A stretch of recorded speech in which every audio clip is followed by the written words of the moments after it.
3절 시스라는 새로 만든 전차 900대를 가지고 있었으며 20년 동안 이스라엘 백성을 심하게 괴롭혔습니다.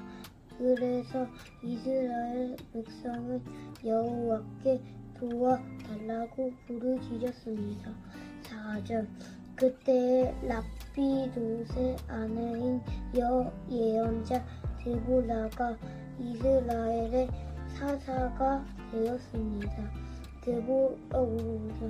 데보라가 에브라임 산지 라마와 벨엥성 사이에 있는 종려나무 밑에 앉아 있을 때 이스라엘 사람들이 그녀에게 가서 재판을 받았습니다.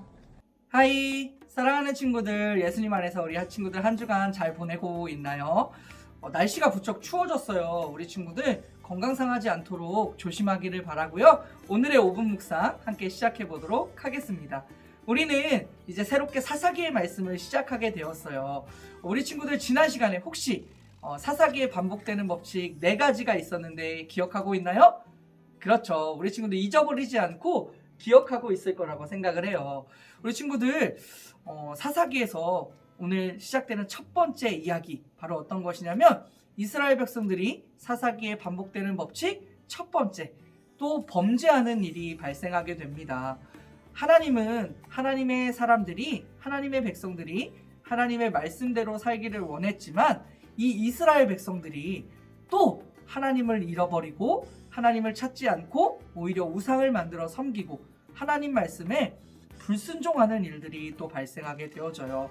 그래서 그 범죄한 일들로 인해서 그 결과 하나님은 이스라엘 백성들을 두 번째 법칙 뭐였죠? 맞아요.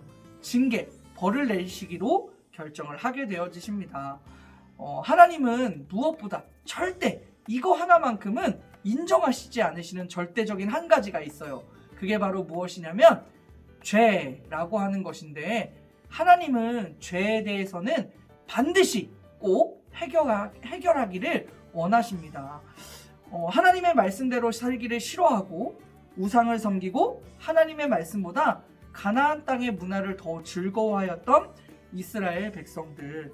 결국 하나님은 그 이스라엘 백성들에게 징계, 벌을 내리시기로 결정을 하시죠. 그런데 그렇게 하시는 이유는 하나님이 이스라엘 백성들이 미워서가 아니라 하나님을 다시 알게 하기 위해서 이스라엘 백성들에게 벌을 내리시고 징계를 내리신다라는 거예요. 그 결과 어떤 벌을 내리셨냐면 무려 20년 동안 아주 강력한 힘을 갖고 있던 가나안 야빈 왕이라는 가나안 땅의 야빈 왕이라고 하는 이 야빈 왕에게 20년 동안 고통을 받게 하십니다. 얼마나 힘들었겠어요. 20년이라는 시간 동안 1년도 아니고 2년도 아니고 20년이라는 시간 동안 다른 나라에게 이스라엘 백성들을 넘겨버리신 거예요. 계속해서 이렇게 징계를 받던 이스라엘 백성들은 드디어 이 고통 속에서 사사기에 나타나는 세 번째 법칙, 바로 하나님 앞에 회개하기 시작합니다. 야빈 왕의 계속되는 학대, 계속되는 이 고통 속에서 고통의 시간을 보내던 이스라엘 백성들이 이제 겨우겨우 우리가 하나님께 불순종했구나. 하나님의 말씀대로 살기보다 내 멋대로 내 마음대로 그렇게 살았던 순간들을 다시 떠올리며 하나님께 회개하며 용서해달라고 기도하기 시작한 것이죠. 그리고 그 이스라엘 백성들이 그렇게 오랜 시간 고통받고 힘들어하던 그 시간 끝에 하나님은 그들의 회개를, 그들의 기도를 들으십니다. 그리고 사사기에 이어지는 법칙 네 번째, 하나님이 바로 그들을 용서하시기로 결정을 하세요. 바로 이때 하나님은 이 백성들을 구원해 주시기 위해서 바로 오늘 묵상의 주인공 드보라라고 하는 하나님의 사람을 이스라엘 백성들에게 보내주십니다. 이 드보라는 당시 이스라엘 백성들을 재판해 주던 재판관인 랍비도시라고 하는 사람의 아내예요. 드보라라는 이름의 뜻은 꿀벌이라는 이름을 갖고 있는데 너무 이쁘지 않나요? 그래서 이 드보라라는 여인을 불러서 하나님은 하나님의 일을 대신할 수 있는, 이스라엘 백성들을 구원하실 수 있는 그 일들을 맡기십니다. 실은 이스라엘에서 여자인 몸은 여자로 살아간다는 것은 쉽지 않거든요. 당시에는 전쟁도 많고 어려운 일도 힘쓰는 일들도 많다 보니까 여자와 아이들은 실은 별로 이렇게 중요하게 여기지 않았었어요. 그런데 하나님은 여자인 드보라를 하나님은 불러주셨다는 거예요. 누구를 구원하기 위해서? 하나님의 사람들을 구원하시기 위해서 여자 사사 드보라를 부르셨다는 거죠. 그런데 이 드보라는 어떤 사람이었냐면 누구보다도 하나님의 말씀을 믿고 신뢰하며 하나님이 말씀하시면 네 하나님이라고 순종할 줄 아는 믿음의 사람이었어요. 하나님은 바로 이 드보라를 통해서 하나님이 일하기 시작하시죠. 그래서 하나님은 드보라에게 야빈 왕을 물리칠 수 있는 계획을 알려주시고 그리고 또 한 사람을 찾아가게 하십니다. 바로 그게 누구였냐면 바락이라고 하는 한 사람을 드보라가 찾아가게 하셔서 이 강력했던 야빈 왕의 군대 그리고 그 군대를 이끌었던 시스라라고 하는 군대 장관을 하나님이 물리치게 하시는 거죠. 전쟁도 두려워하지 않고 하나님의 말씀이라면 순종하는 사사 드보라를 통해서 하나님은 이스라엘 백성들을 구원해 주신 거예요. 우리 친구들이 혹 잘못한 일이 있어서 우리 친구들에게 어려운 일이나 힘든 일이 생긴다라고 다 말을 할 수는 없을 것 같아요.